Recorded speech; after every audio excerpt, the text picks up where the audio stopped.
Ang mabuting balita ng Panginoon ayon kay San Lucas. Pagkatapos nito, pumili pa ang Panginoon ng 72. Sila ay isinugo niya ng dala-dalawa sa bawat bayan at pook na pupuntahan niya. Sinabi niya sa kanila, napakarami ng aanihin, ngunit kakaunti ang mga mag-aani. Idalangin ninyo sa may-ari ng anihin na magpadala siya ng mga mag-aani. Humayo kayo. Isinusugo ko kayong parang mga tupa sa gitna ng mga asong gubat. Huwag kayong magdala ng lalagyan ng pera, balutan o sandalyas. Huwag na kayong tumigil upang bumati kaninuman sa daan. Pagpasok ninyo sa alinmang bahay, sabihin muna ninyo, maghari nawa ang kapayapaan sa bahay na ito. Kung maibigin sa kapayapaan ang nakatira roon, tatanggapin nila ang kapayapaan ninyo. Ngunit kung hindi, babalik sa inyo ang inyong pagbabasbas. Makituloy kayo sa bahay na iyon at huwag kayong magpapalipat-lipat ng tinutuluyan. Kainin ninyo at inumin ang anumang ihain sa inyo, sapagkat ang manggagawa ay karapat-dapat tumanggap ng sahod. Pagpasok ninyo sa isang bayan at tinanggap kayo, kainin ninyo ang anumang ihain sa inyo. Pagalingin ninyo ang mga may sakit doon at sabihin sa mga taga roon, malapit na sa inyo ang kaharian ng Diyos. Ang mabuting balita ng Panginoon. Word of the day, hear what God has to say. Mapagpalang araw po sa inyong lahat. Kumusta po kayo? Ang ating word of the day ay sent. Kapag may isang mahalagang mensahe, hindi ito ipinapaubaya sa kung kani-kanino lamang. Pumipili ang nagpapadala ng mensahe ng taong maasahan, mapagkakatiwalaan, at may puso para sa layunin. Sa Ebanghelyo natin ngayon, ang Diyos mismo ang nagpapadala. Si Jesus ang nagsugo.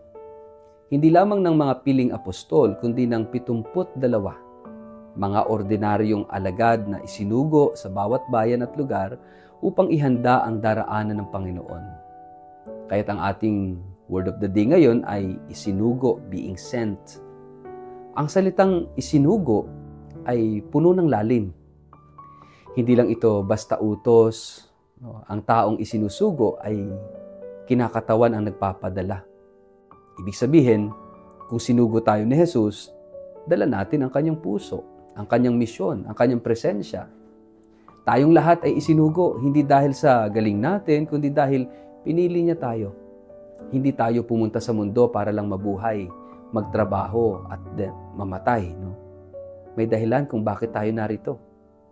May misyon, may layunin. At ito ay nagsisimula sa puso ng Diyos na nais maabot ang bawat sulok ng mundo. Hindi para hatulan, kundi para pagalingin, para mahalin at iligtas. Sinugo tayo sa gitna ng isang mundo na sugatan, magulo, takot at mapag-isa. At kagaya ng sinabi ni Jesus, ako'y nagsusugo sa inyo na parang mga kordero sa gitna ng mga asong gubat. Hindi ito biro. Ang pagkasugo ay hindi komportableng katungkulan. Hindi ito nangangahulugan ng kapangyarihan, kundi ng pagtitiwala. Ang tunay na alagad ay hindi naghahanap ng kalulhatian, kundi ng pagkakataong maglingkod. Kahit sinabi rin ni Jesus na huwag magdala ng barya, ng bag o ng sandalyas. Hindi ito pagtanggi sa mga praktikal na pangangailangan, kundi paanyaya sa isang uri ng buhay na nakaasa sa Diyos, hindi sa sarili. Ang taong isinugo ay dapat marunong magtiwala. Magtiwala sa Diyos at sa mga taong pinapadala niya para sa atin. Hindi sila pinadalang magpakilala, kundi magdala ng kapayapaan.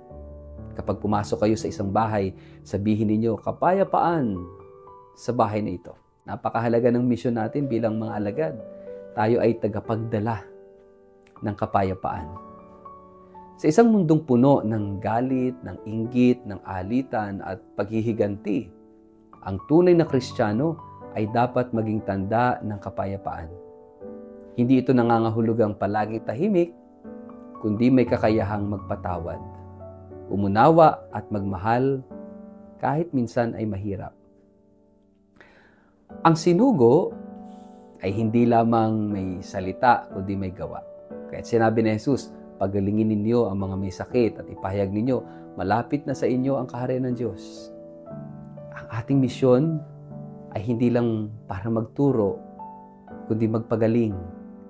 At kadalasan, ang pagpapagaling ay hindi sa pamamagitan ng himala, kundi sa pamamagitan ng presensya, sa pakikinig, sa pakikiramay, sa pagtulong, sa pagtindig para sa katarungan, sa pagiging kasama ng mga nawawala, ng mga sugatan, ng mga pagod.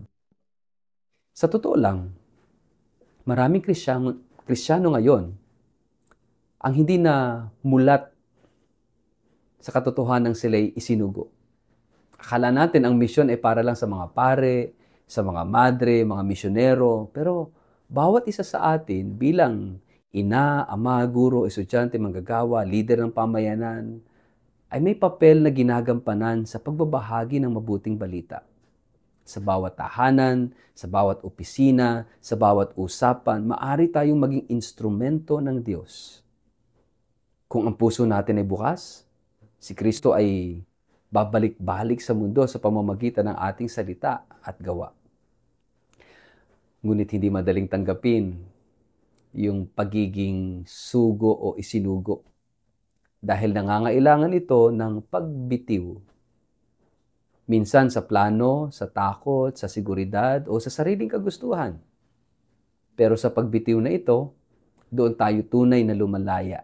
Dahil kapag naunawaan natin na tayo ay isinugo, ang bawat araw ay nagkakaroon ng kabuluhan. Ang bawat pakikipag-usap, kahit simpleng mensahe sa chat o tawag sa kaibigan, ay maaaring maging paraan upang maipadama ang pag-ibig ng Diyos.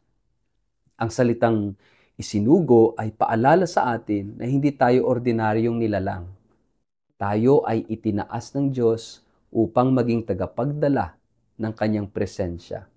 At kapag tayo ay tapat sa pagkasugo sa atin, kahit hindi natin makita yung bunga, makakatiyak tayo na ang Diyos ay kumikilos. Hindi natin hawak ang resulta. Ang atin ay ang maging tapat sa pagkilos. Pagnilayan nga natin, paano natin isinasabuhay ang ating pagiging isinugo ni Kristo?